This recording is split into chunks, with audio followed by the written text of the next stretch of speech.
আজকের আকাশটা খুব সুন্দর লাগছে, তাই না? আমি যখন ক্লাস 2 বা 3-তে পড়তাম তখন আমাদের কিশলয় বইতে একটা ছবি ছিল, দিগন্ত বিস্তৃত মাঠ আর কালো আকাশ। আজকের এই কালো আকাশ আমার ছোটবেলার ঝাপসা হয়ে যাওয়া অনেক স্মৃতি মনে করিয়ে দিল।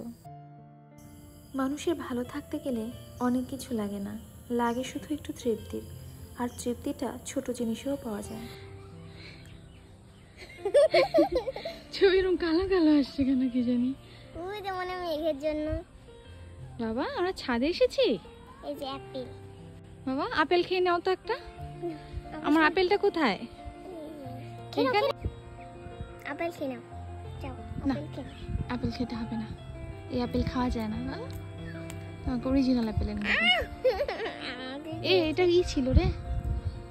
দেখো কত কাক যাচ্ছে বাড়িতে। এগুলো সব গওড়ার কাক। ওই গওড়ার যে বাঁশবাগান আছে না, ওই বাঁশবাগানে চলে যাবে কাকগুলো।